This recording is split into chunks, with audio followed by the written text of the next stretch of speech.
we have our very own, as we call her, Claire Bidwell.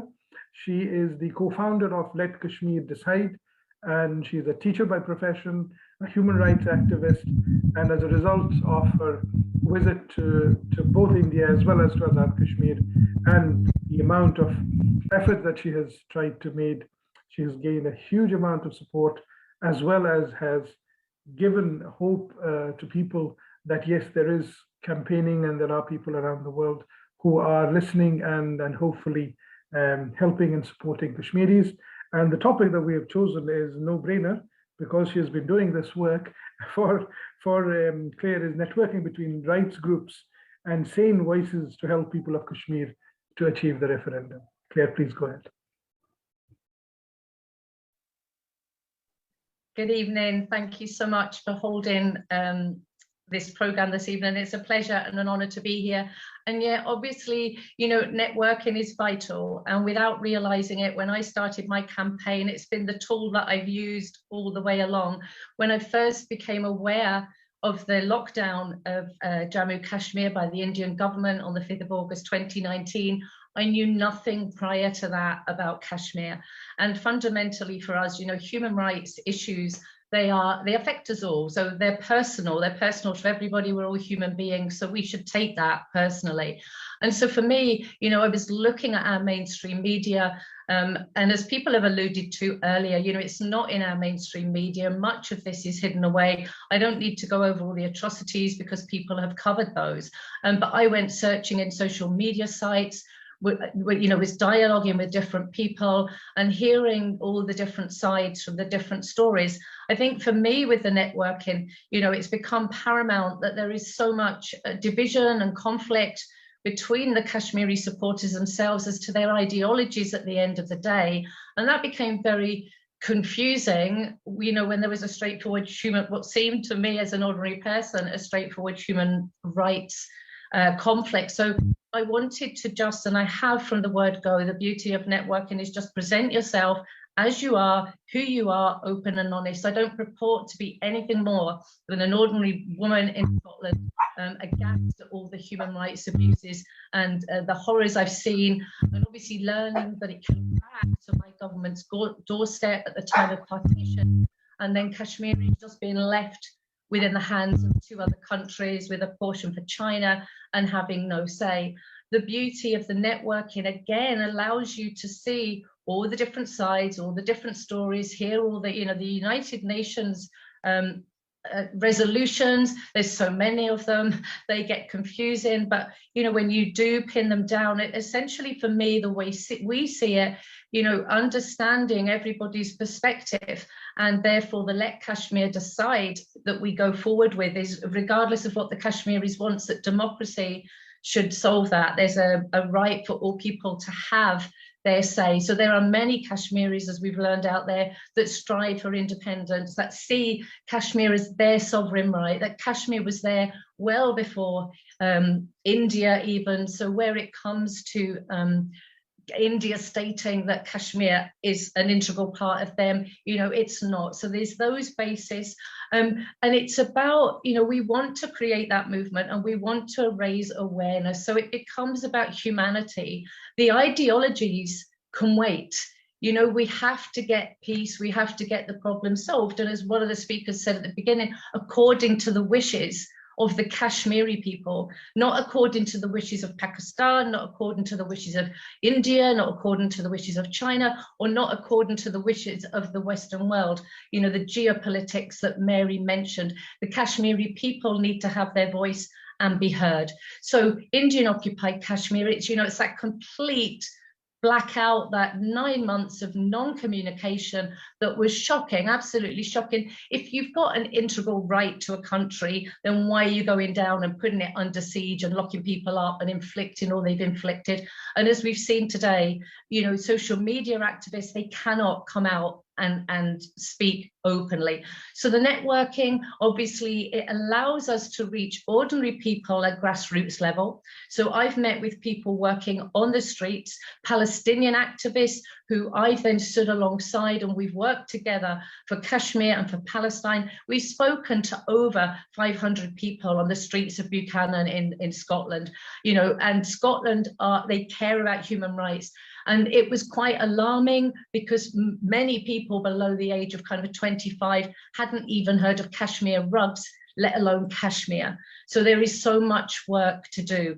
And there are so many Kashmiri groups, organizations and Kashmiris in the UK, as well as internationally, that have the knowledge. They've kept it there for 75 years. So when we are working with others with that networking, you know, it's that for me wanting to raise awareness and build solidarity, then I can hear all that perspective, all that research, what they have, and we can put people in touch with other people and make those connections.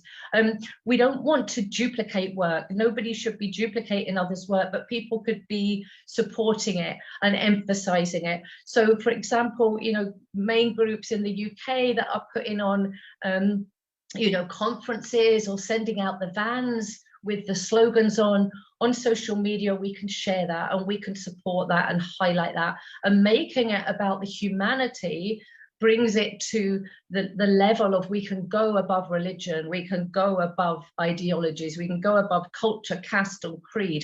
You know, we're all human beings on this planet. And it's for me, essentially, you know, I live on a Scottish island and it's peaceful, and it's like unbelievable when you see and contrast that with what other people are having. And that's what, you know, is essential with all this networking, to learn what's going on.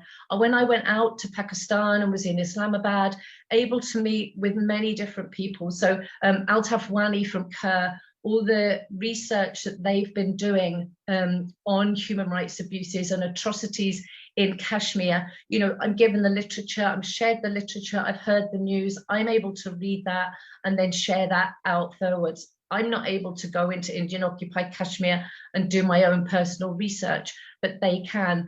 Amnesty International in the UK are about to drive their campaign out forwards in the UK. By making connections with them, I'm able to be a part of that and put voices out. Other connections with different groups, you hear all these different questions about, you know, Pakistan, for example. You know, I feel sorry at times for Pakistan because so much is put on them. India, they stay back, they don't resolve, they're notoriously difficult to deal with, and they're, you know, the change in the demography and all the abuses and crimes they are inflicting, but they close down. They won't listen to United Nations, they won't listen to anybody else. So there's a lot of pressure on Pakistan, you know, that when they step forward to speak, you know, straight away people are thinking, oh, you know, they just want Kashmir for themselves, and oh, this is just happening. And these are maybe, you know, these need to be taken as part of the democratic process. Is there more that Pakistan could do to allow Azad Kashmiris a bigger voice, to have some of them come forward on the stage and work with them? Because we ultimately feel, and I think the floods in Pakistan recently show that, you know, the pressure and the economy that Pakistan are, you know, are under is just how much better off would they be and their people be if they weren't spending so much money on their military having to defend AJK or themselves, and they're coming out and speaking internationally, and all of this, you know, the West seem to be happy to sell them their weapons, and it just goes on. So with the networking, it just opens dialogue. You know, we reach and meet different people, and you do get that feeling that if Kashmir were given their right to decide and solve this, resolve this, and you know, the same, then these resources, they can be shared through Kashmiris having their ownership of it. You know, peace in the Middle East, peace between India and Pakistan and Kashmir would give us a very different world. And at the moment, there's so many people suffering there. So I think for us, the networking is listening to all the different voices, but ultimately you're either with Kashmir or you're not with Kashmir.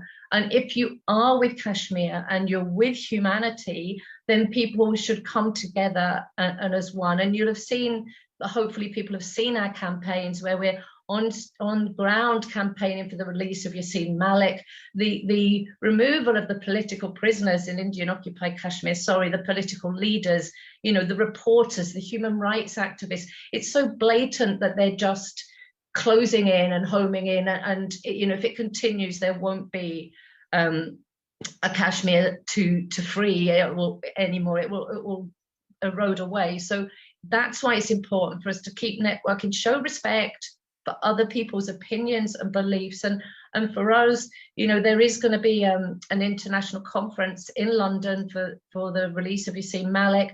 Our solidarity campaign that we've been driving for over a year now, we're seeing hundreds of people join us every 5th of every month with a cup of tea. It's about Kashmir culture, solidarity, and raising that awareness for Kashmiris. Anybody can join it. And to allude again back to what Leah Mary said about growing a global movement and building that support, you know, it's the people power that we can bring to this, and support Kashmiri's voice and ultimately drive to peace, but giving respect for all ideologies. And networking should work both ways, so that we all know what everybody's doing, what other perspectives there are. If we disagree with people, we can share them out. But I do think everybody on the side of Kashmiris and Kashmiris' voices should work closely together in raising that awareness. Will bring us more, you know, intellect, more knowledge to come forward and stand up for the Kashmiris. And without a doubt, since the 3 years that I've been doing this, I'm seeing more and more voices all the time. I'm seeing more and more connections all the time with other, you know, human rights activists, organizations, Stop the War, the Palestine Action, Peace, all these different socialist groups, and even like the likes of Mary and myself and all of us that are on here tonight from different parts of the world. We have many people connecting, sharing what work they're doing, so we can support one another and build that up. And I think that's really vital and really important. So, you know, I really am grateful for the opportunity to be here tonight, be thinking about the human rights aspect of this and how we can all move forward in a democratic way to let Kashmiris decide what future, whether that be with Pakistan, whether that be with India, or whether that be independent. They should be supported to have that say, because that Kashmir does belong to Kashmiris, and I think we all do need to acknowledge that and do what we can going forward to support them. So thank you very much. Thank you very much for that, Claire. That was crystal clear, very crisp and to the point. Thank you very much once again, as always.